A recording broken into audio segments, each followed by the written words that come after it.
Igreja gloriosa paz do nosso Senhor Salvador Jesus Cristo. Nessa noite gostaria de falar com você sobre negociar os talentos ou perder tudo que tem. O nosso texto para nossa meditação, Mateus 25, 14, 30. O que recebera 5 talentos saiu imediatamente a negociar com eles e ganhou outros 5.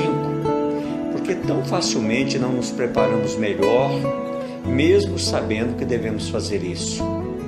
Às vezes nós damos todos os tipos de desculpas. Nós vamos enumerar algumas dessas desculpas. Olha, eu não tenho tempo, eu preciso trabalhar,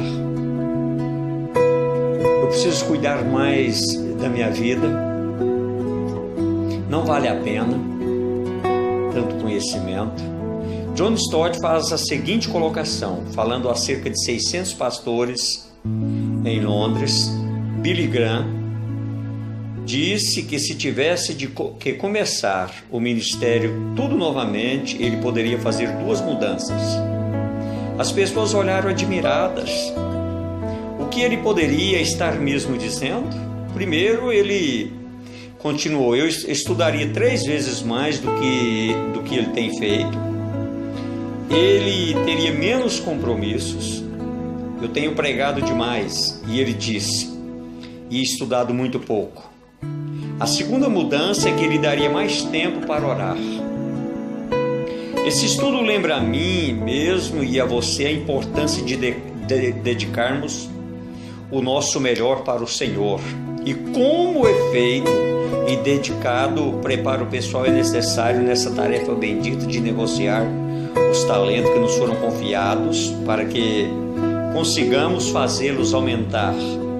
E ao final o Senhor nos chame bem-aventurados, porque temos sido fiéis no pouco e merecemos sua confiança sobre o muito. Mateus 25. Convites ao preparo do obreiro cristão. O valor do preparo se evidencia quando acertamos nossa visão acerca de Deus, de nós mesmos e das pessoas entre as quais ministramos. Primeiro, uma visão correta de Deus do que Ele espera de nós. Evidentemente, o nosso Deus gosta de coisas boas. Veja na insistente exclamação após cada ato criador no Gênesis, como interessava ao Senhor que tudo fosse muito bom. Podemos ainda perceber que todo o espírito do Antigo Testamento, como devia ser o templo, a oferta dedicada ao Senhor, cada servo do Senhor, claramente o Senhor não aceitava que algo que não fosse digno do teu governador fosse a ele oferecido. Malaquias 1, 8.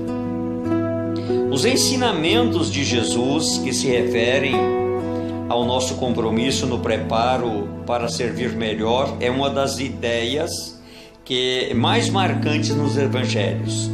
O tempo todo o Senhor falou sobre servo fiel, ligando essa ideia ao conceito de servo diligente. Veja, por exemplo, Mateus 14, 45, Mateus 25, 21, Lucas 16, 10. A linha do pensamento é semelhante a outra muito comum nos escritos de Paulo ou dos outros escritores do Novo Testamento, quando falam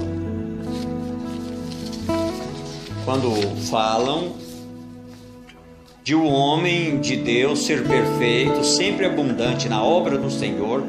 A visão bíblica para nós é que tudo o que fizermos devemos fazer de todo o coração, como para o Senhor e não para homens, cientes de que recebereis do Senhor a recompensa da herança. Colossenses 3, 23, 24.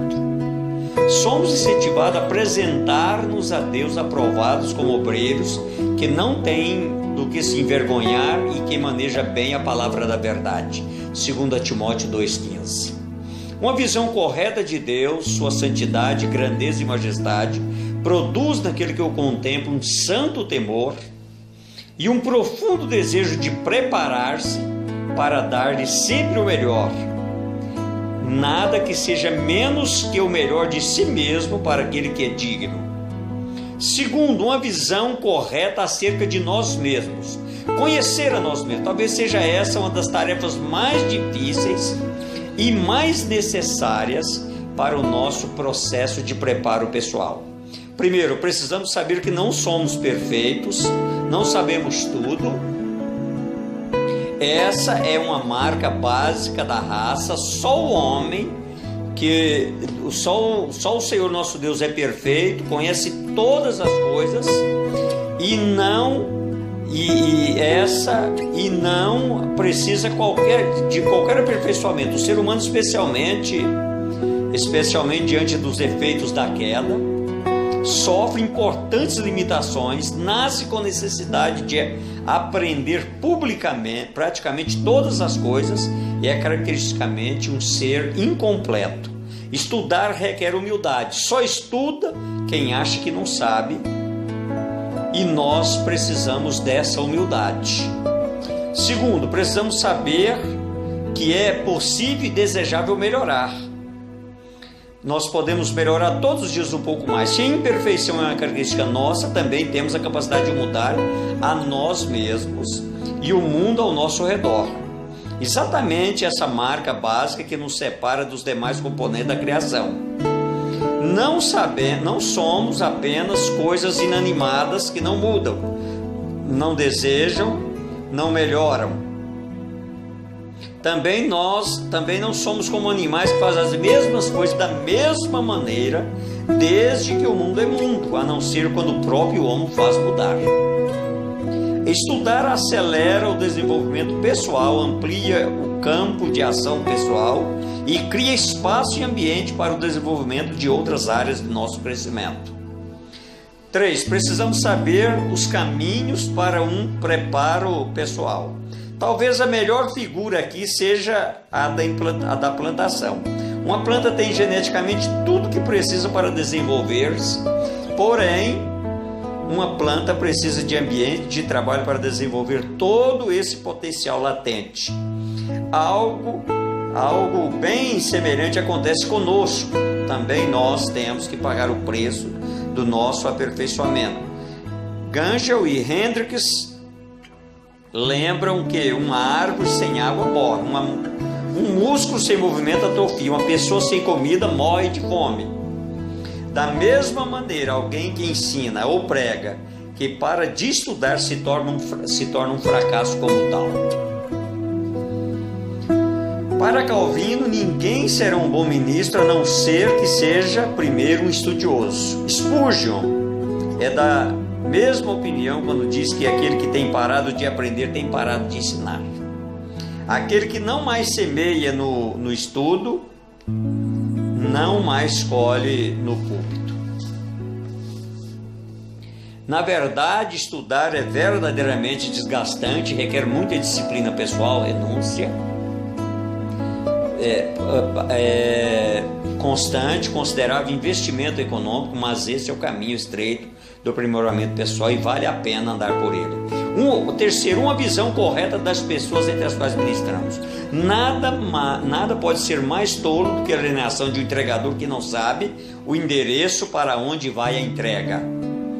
Nada mais medíocre do que a ignorância acerca da realidade da vida, anseios, angústias, potencialidades, sonhos das pessoas que nos ouvem.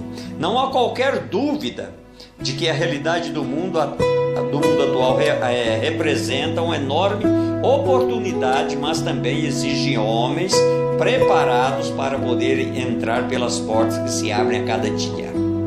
Na linguagem de Spurgeon, o nosso ministério exige a mente,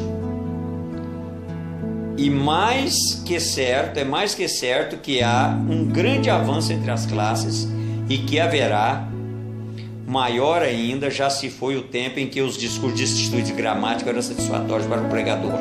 No mundo secular, para o esforço, para a qualidade total, também na igreja, os crentes olham para os pastores com pesar, se percebe que nós não estamos acompanhando a capacidade cultural e estudantil da congregação e que perdemos o bonde da história.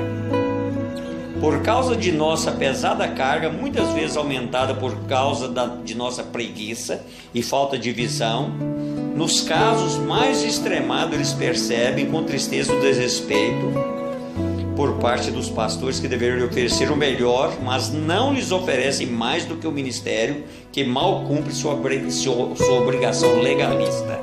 Conclusão: Num livro traduzido para o português de 1956, Cambridge apresenta uma palavra profética para a realidade brasileira atual. Temos o grato privilégio de viver numa época da história quando o cristianismo está demonstrando o seu poder e a sua influência na civilização.